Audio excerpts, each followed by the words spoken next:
नमस्कार, मैं हूं मनोज सैनी। मिड सेशन में आपका स्वागत है और आज फिर हम आपके साथ है 5 बड़ी खबरों के साथ। ये खबरें होंगी वही राजनीति से जुड़ी हुई खबरें कि मध्य प्रदेश की राजनीति, मध्य प्रदेश की सियासत इस समय क्या कह रही है, लेकिन साथ ही ये भी समझ आएगा कि उपचुनाव को लेकर दोनों पार्टियों की क्या तैयारियां हैं।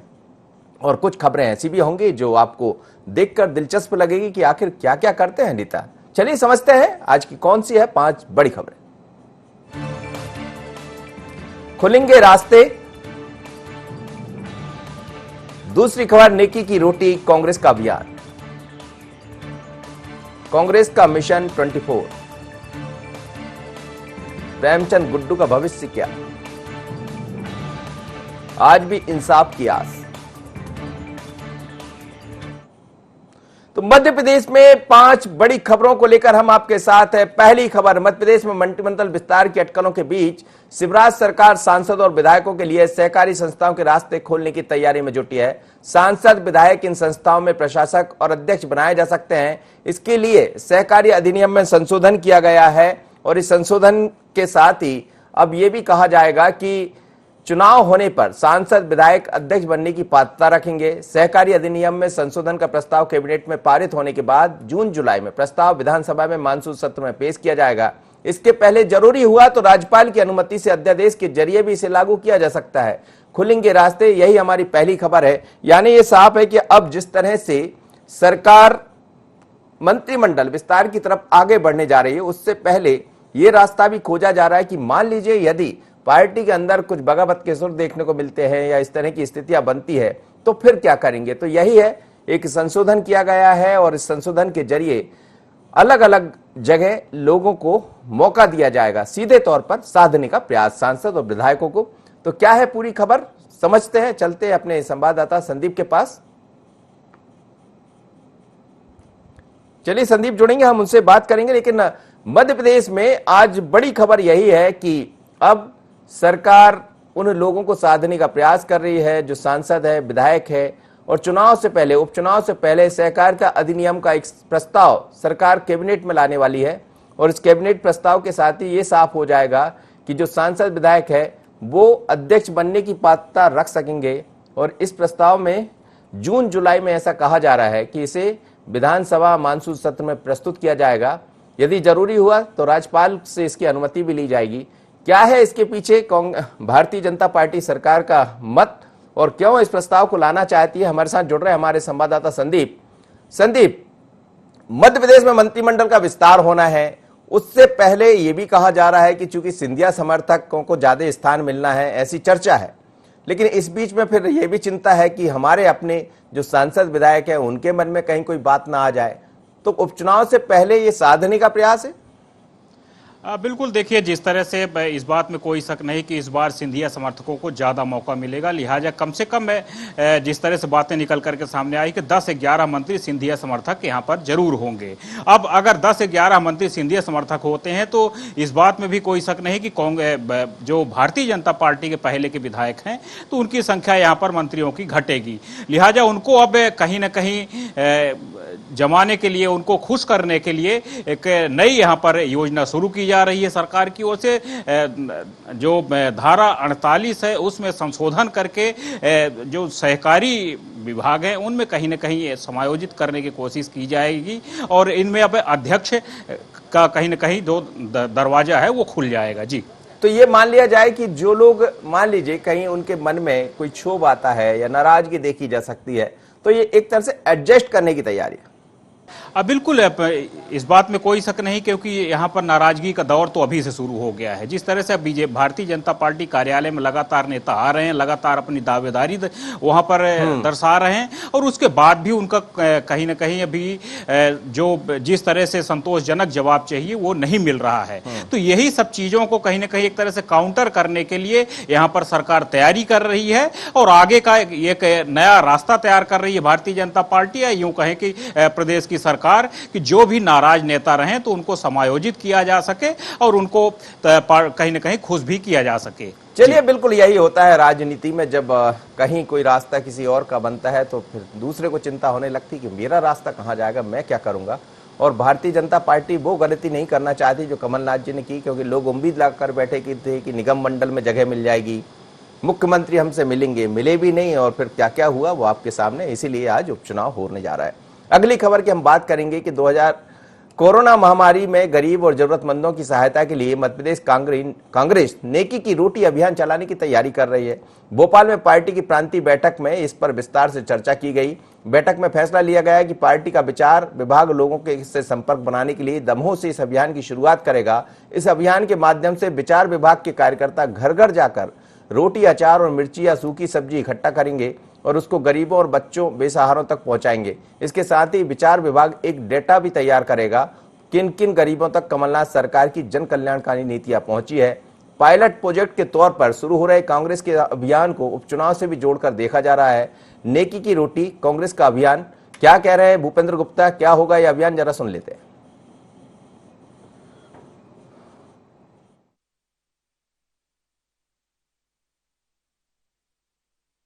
मध्य प्रदेश कांग्रेस कमेटी के विचार विभाग ने नेकी की रोटी अभियान अपने हाथ में लिया है, जिसका आज विधिवत उद्घाटन दमोह में हमारे जो जिलाध्यक्ष हैं एडवोकेट प्रशांत हजारी, उनके माध्यम से शुरू किया गया है। तो चलिए, नेकी की रोटी जो अभियान है, जैसा कह रहे हैं भूपेंद्र गुप्ता जी, दमोह से इसकी शुरुआत हो रही है। लेकिन जब इस तरह की अभियान देखने में आते हैं तो फिर भले कांग्रेस इस बात का इनकार करे, लेकिन आपको याद होगा कि संघ के अंदर ये सब चीजें होती है। घर घर से रोटी लाते हैं जो संघ के कार्यकर्ता होते हैं, और उन्हीं रोटी के जरिए अपना जो भी जिस तरह का उनका सेशन होता है, जिस तरह के उनके कार्यक्रम होते हैं, उसमें उसी रोटी के जरिए वो अपना काम करते हैं। यानी घरों तक पहुंचना और रोटी लेकर ये बताना कि हम आपके साथ जुड़े हैं।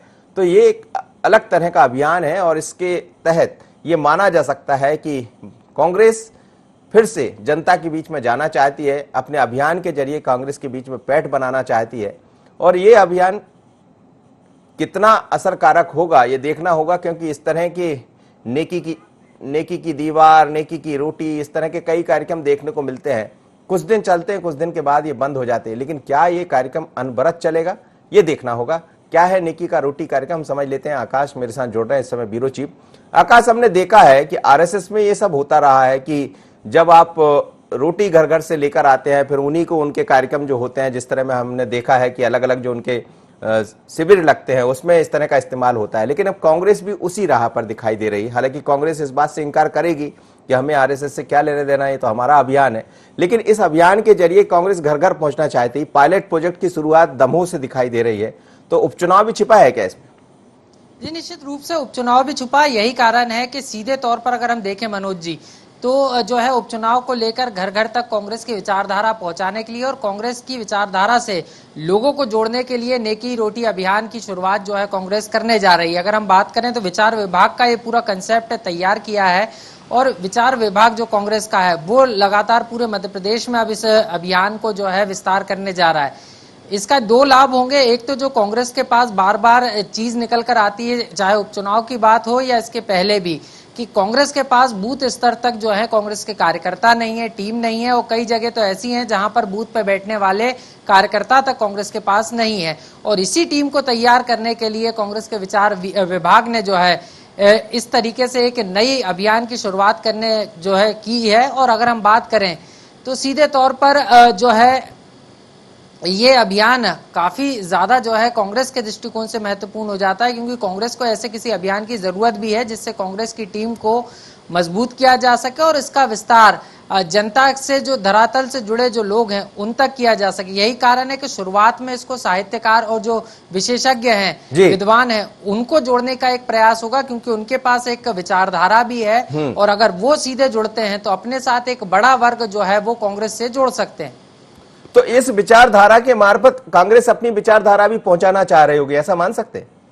जी, निश्चित रूप से एक विचारधारा के मार्फत ही जो है कांग्रेस अपनी विचारधारा पहुंचाने का, जनता के बीच में जाने का ये प्रयास कर रही है। यही कारण है कि जो तमाम विद्वान हैं विभिन्न सेक्टर्स के, उनको विचार विभाग के माध्यम से जोड़ा जाएगा, नेकी की रोटी अभियान से जोड़ा जाएगा, और उसके बाद उनके साथ बैठकें करने के बाद ये जो अभियान है वो जमीनी स्तर पर चलेगा, मोहल्लों में चलेगा, और जो मोहल्लों के जो विद्वान लोग होते हैं, चाहे हम बात करें डॉक्टर्स की, इंजीनियर्स की, जो लंबे समय तक जो है सेवाओं में रहे, उसके बाद सेवानिवृत्त हो गए, लेकिन उनका मोहल्लों में, क्षेत्रों में अच्छा खासा दबदबा रहता है, उनकी एक लोकल टीम होती है। यही कारण है कि इन लोगों को जो है कांग्रेस इस अभियान से जोड़ना चाहती है, और इसीलिए विचार विभाग इस पूरे अभियान को चलाने की जो है तैयारी कर रहा है, जिसकी शुरुआत जो है पायलट प्रोजेक्ट के रूप में दमोह से की गई है। और मुझे याद है कि जब चुनाव था 2018 का, तो उस समय भारतीय जनता पार्टी ने भी एक कार्यक्रम शुरू किया था, उसमें बुद्धिजीवियों से मिलने की बात रही थी और तमाम सारे बड़े नेता बुद्धिजीवियों से मिलने पहुंचे थे। अब इसको यदि संघ और बीजेपी दोनों से जोड़ लिया जाए तो इसमें अतिशयोक्ति नहीं होगी, लेकिन कांग्रेस इंकार करेगी, और करना भी चाहिए, क्योंकि कांग्रेस क्यों मानेगी कि हम बीजेपी की राह पर चल रहे हैं, कांग्रेस क्यों मानेगी कि हम आरएसएस की राह पर चल रहे हैं।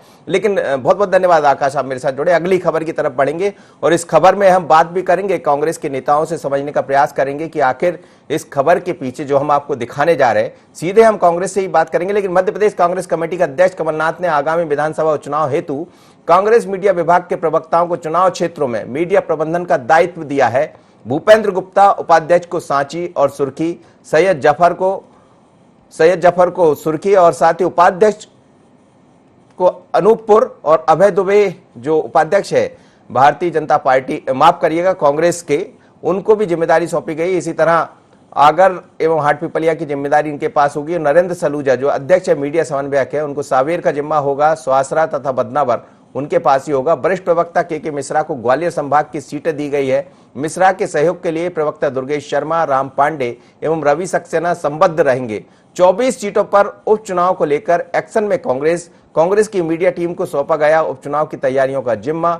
विधानसभा सीट पर कांग्रेस मीडिया टीम के सदस्यों को किया गया है तैनात, और ये जो तैनाती की है, जो पीसीसी चीफ कमलनाथ के निर्देश पर एक आदेश जारी किया गया है, उसमें किया गया है। और भाजपा में उपचुनाव में भाजपा को घेरने के लिए कांग्रेस ने अपनी प्रवक्ताओं की टीम उतारी है। खासकर सिंधिया के प्रभाव वाले ग्वालियर चंबल संभाग की 16 सीटों पर अलग अलग लोगों को तैनाती की गई। इसका जिम्मा के मिश्रा को सौंपा गया है, जिनके साथ 3 प्रवक्ता अलग से जुड़े होंगे। मकसद साफ है कि इन सीटों पर एक एक सीट पर जिम्मेदारी सौंपी गई। उसका मकसद भी यही है कि कैसे हम उपचुनाव में अपनी पैठ बना पाए और उन सीटों के चुनाव से पहले ये समझ भी पाए कि किन लोगों को टिकट देना है।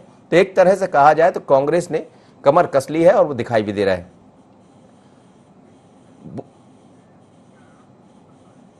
चलिए हम बात भी करेंगे इसमें कांग्रेस के जो प्रवक्ता है कि वो किस तरह से उपचुनाव को लेकर तैयारियां कर रहे हैं और क्या काम करेंगे, समझने का प्रयास होगा। लेकिन मध्य प्रदेश में एक तरह से कहा जाए तो उपचुनाव की जंग दिखाई देने लगी है।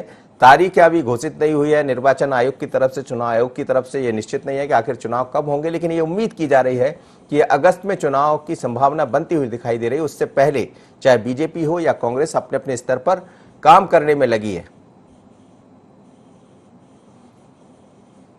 तो ये मध्य प्रदेश में कांग्रेस का मिशन 24 है, 24 सीटों पर ही चुनाव होना है। इन 24 सीटों को लेकर एक्शन में कांग्रेस नजर आ रही है और ये देखना पड़ेगा कि किस तरह का ये एक्शन है, किस तरह से काम करती है।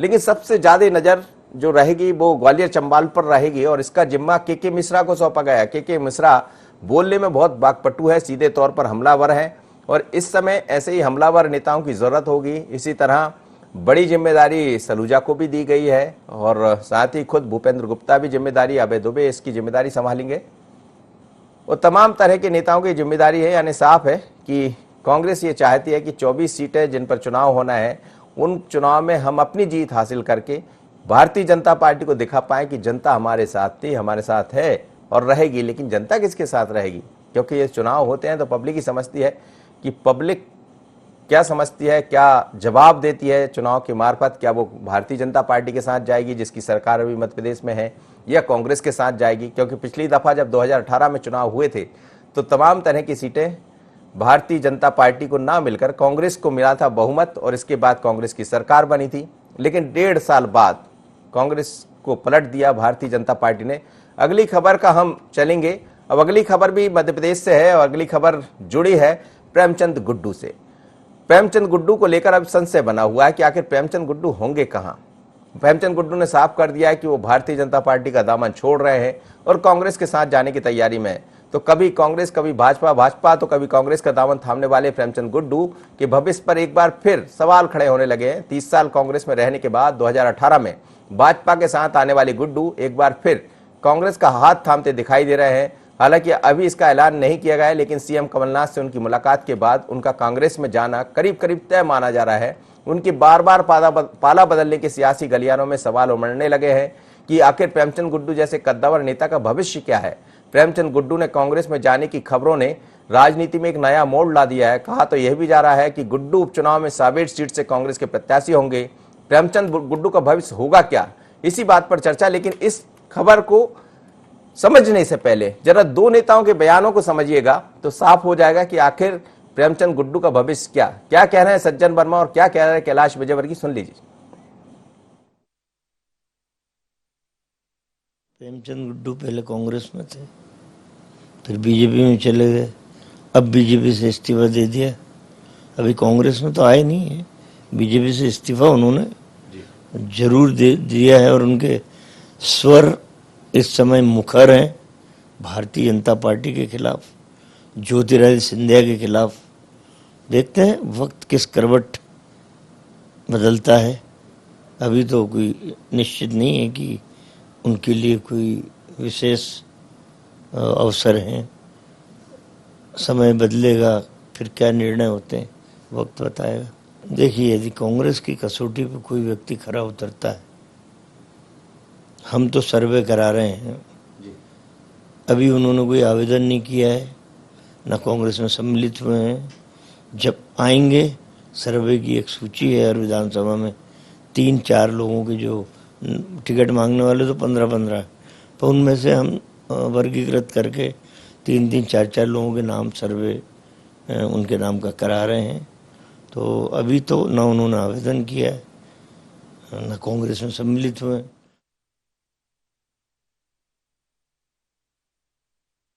है कि एक तो अपेक्षा और एक उपेक्षा, दोनों बात है। उनकी अपेक्षा भी ज़्यादा थी और थोड़ी सी उपेक्षा भी हो गई उनकी। तो ठीक है, ये तो राजनीति में अब कुछ कह नहीं सकते, पर कभी कभी ऐसा हो जाता है।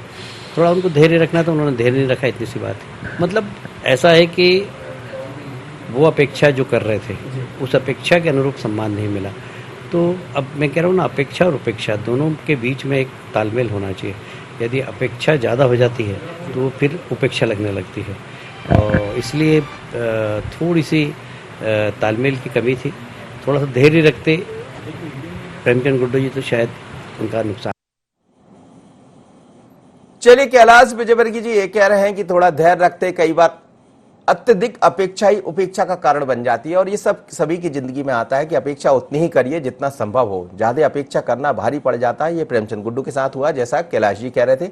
लेकिन कांग्रेस में भविष्य क्या होगा, तो सज्जन वर्मा ये कह रहे थे अभी तय नहीं है, तो फिर जाएंगे कहां प्रेमचंद गुड्डू। लेकिन खबर यह भी है कि उनकी कमलनाथ से मुलाकात हुई। आकाश जोड़ा है मेरे साथ, आकाश से समझ लेते हैं। आकाश, प्रेमचंद गुड्डू की मुलाकात हुई है कमलनाथ से और ये कहा जा रहा है कि क्या रास्ता साफ हो गया सावेर से चुनाव लड़ने का, क्योंकि इस बीच सज्जन वर्मा के बयान से ऐसा लगता है कि अभी कुछ अटकल, अभी कुछ बीच में स्पीड ब्रेकर दिखाई दे रहे हैं कि आखिर वो स्पीड ब्रेकर से कैसे निकल पाएंगे प्रेमचंद गुड्डू। इसी तरह का बयान कैलाश जी का भी था। पर क्या कमलनाथ से मुलाकात के मायने निकाले जाए? जी बिल्कुल मनोज जी, काफी महत्वपूर्ण हो जाती है पीसीसी चीफ कमलनाथ से जो है प्रेमचंद गुड्डू की मुलाकात। ये इसलिए भी महत्वपूर्ण है क्योंकि सावेर से अगर हम बात करें तो यहीं से ताल ठोकने की तैयारी में प्रेमचंद गुड्डू हैं, जो मध्य प्रदेश के जल संसाधन मंत्री हैं तुलसी सिलावट, उनके खिलाफ जो है वो तो चुनावी मैदान में उतरने की तैयारी कर रहे हैं। और ऐसे में पीसीसी चीफ से मुलाकात करना और तकरीबन आधे घंटे के बीच दोनों नेताओं के बीच में जो है चर्चा होना, ये साफ है कि कहीं ना कहीं प्रेमचंद गुड्डू अब चाह रहे हैं कि कांग्रेस उनको जो है पूर्व की तरह अपना ले। लेकिन जिस तरीके से आपने भी इस बात का जिक्र किया कि रास्ता अभी लंबा है, कई सारे हर्डल्स या स्पीड ब्रेकर्स अभी भी प्रेमचंद गुड्डू के रास्ते में है, और यही कारण है कि ये हर्डल्स किस तरीके से क्रॉस करते हैं। क्योंकि ये निश्चित रूप से है कि तुलसी सिलावट के वहां से बीजेपी में जाने के बाद कांग्रेस के पास वहां पर इतना कोई कद्दावर नेता है नहीं, तो निश्चित रूप से इसका फायदा जरूर प्रेमचंद गुड्डू को मिल सकता है। लेकिन इसकी क्या नियम होंगे, क्या शर्तें होंगी और क्या चर्चा होगी, इसके बाद ही स्पष्ट हो चलिए पाएगा। हम सबको आकाश इंतजार रहेगा कि आखिर क्या होगा प्रेमचंद गुड्डू का भविष्य, लेकिन मानकर चलिएगा कि सावेर से प्रेमचंद गुड्डू चुनाव लड़ सकते हैं, क्योंकि कांग्रेस के पास भी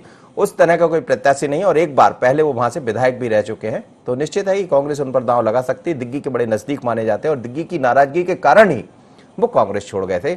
अगली खबर छत्तीसगढ़ चलेंगे आपको लेकर।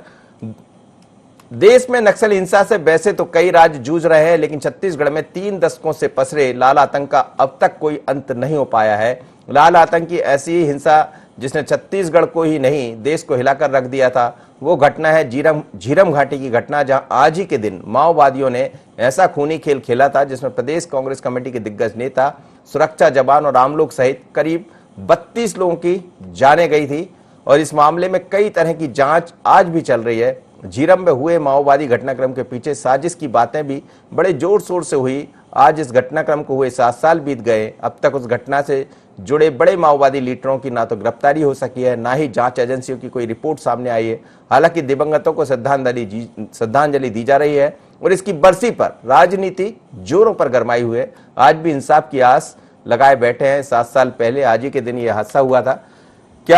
क्या है पूरे मामले को लेकर, क्या चल रहा है छत्तीसगढ़ में? और आपको याद होगा महेंद्र कर्मा बहुत ही एक अच्छे लीडर थे, क्या कहना है आज सुन लेते जरा अलग नेताओं का। झीरम घाटी में नक्सल हमले में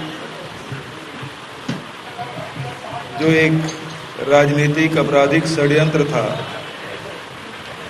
उसके शिकार हुए हमारे प्रथम पंक्ति के सारे नेता काल के गाल में समा गए। झीरम घाटी घटना घटी, वे साजिश थी, उस साजिश का पर्दा जो भी नहीं उठा है और साजिश करता आज भी बेनकाब नहीं हुए हैं, तो हम लगातार मांग करते रहे और हमारी सरकार माननीय भूपेश बघेल साहब की सरकार SIT के माध्यम से दोषियों तक पहुंचेगी और हमारे जो पीड़ित परिवार हैं, हम कांग्रेस जन, हमको सबको न्याय मिलेगा। हम शुरू से मांग करते रहे हैं। इस श्रद्धांजलि मैं सच्ची श्रद्धांजलि अर्पित करता हूँ। चलिए यही होता है जब इस तरह के घटनाक्रम सामने आते, जांच पर जांच होती है, तारीख पर तारीख सामने आती है, जांच कमेटियां बनती है, लेकिन रिजल्ट सामने नहीं आता कि आखिर हुआ क्या था। ये तो साफ है कि उसमें 32 लोगों की जान गई थी और महेंद्र कर्मा जैसे जो लीडर, सबसे बड़े लीडर थे उस दौर में कांग्रेस के, कहा जा रहा था कि मुख्यमंत्री के चेहरे के रूप में भी सामने आते यदि होते दुनिया में तो, लेकिन उससे पहले वो चले गए। मेरे साथ इस वक्त हमारे संवाददाता जोड़ रहे हैं कुलेश्वर, क्या कहेंगे? आज भी वही हमने देखा, 7वें साल भी श्रद्धांजलि दी गई, एक दूसरे पर आरोप प्रत्यारोप लगाए गए, लेकिन न्याय तो अभी तक नहीं मिला है। देखिए बिल्कुल मनोज जी, बताना चाहूंगा जो झीरम घाटी कांड का जो मामला था काफी बहुचर्चित ये छत्तीसगढ़ का मामला था। जिस तरह से परिवर्तन यात्रा जो है कांग्रेस पार्टी 2013 में निकाल रही थी, बीजेपी का शासनकाल था छत्तीसगढ़ में और कांग्रेस पार्टी के तमाम जो बड़े लीडर हैं वो परिवर्तन यात्रा में शामिल थे। जगदलपुर से जब रवाना हुए और जब झीरम घाटी के रास्ते वो जा रहे थे, तब ये घटना को नक्सलियों ने अंजाम दिया था, जिसमें कई बड़े लीडर जो है, जिसमें विद्याचरण शुक्ल, महेंद्र कर्मा, नंद कुमार पटेल जैसे तमाम जो वरिष्ठ नेता जो थे कांग्रेस पार्टी के, वो इसमें शहीद हो गए थे। नक्सलियों के द्वारा एम्बुश लगाकर जो है इनकी हत्या की गई थी। एक एक का नाम पूछ कर नक्सलियों ने इनको मौत के घाट उतारा था। अगर हम बात की जाए 2013 से लेकर अगर अब तक की बात की जाए तो कुल 7 साल जो है इस मामले को हो गया है। हालांकि जब ये घटना घटी थी तो केंद्र में कांग्रेस पार्टी की सरकार थी। कांग्रेस पार्टी की सरकार ने जो है NIA की गठन की थी और ये मामला जांच होते होते 7 साल हो गए, कोई भी साक्ष्य जो है इसका सामने नहीं आया। इसके पीछे कौन था वो अभी तक सामने नहीं आया है। तो कुल मिलाकर जब कांग्रेस पार्टी जो छत्तीसगढ़ में जो थी वो सड़क से लेकर सदन तक में यह मामला को उठाते आए थे, लेकिन अभी तक जो शहीद हुए हैं उनके परिवारजनों को न्याय अभी तक नहीं मिला है। ये मामला अभी भी उलझा हुआ है, अब इसका पता नहीं कि कब तक न्याय मिलेगा। हालांकि आज जिस तरह से श्रद्धांजलि दी गई राजीव भवन में, मुख्यमंत्री भूपेश बघेल थे, तमाम मंत्रिमंडल के सदस्य से, सभी ने शहीदों को श्रद्धांजलि, लेकिन कहीं ना कहीं फिर से जो है एक सियासत का जो इसमें रंग है जी। वो चढ़ता हुआ नजर आ रहा है। क्योंकि हमने देखा एक तरफ भूपेश बघेल बोलते हैं कि हमने एसआईटी गठित कर दी, हमने इसकी जांच करा रहे हैं, एनआई से हम लगातार कह रहे हैं कि हमको जांच कराने की अनुमति दे।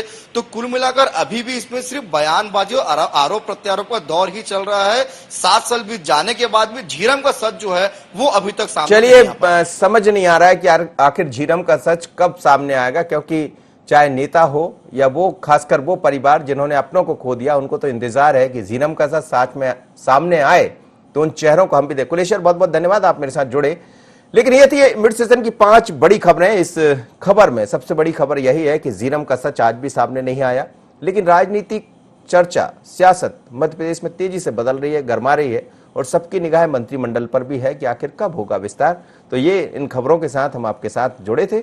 अगली बार फिर मुलाकात होगी इन 5 बड़ी खबरों के साथ। मुझे दीजिए इजाजत, नमस्कार।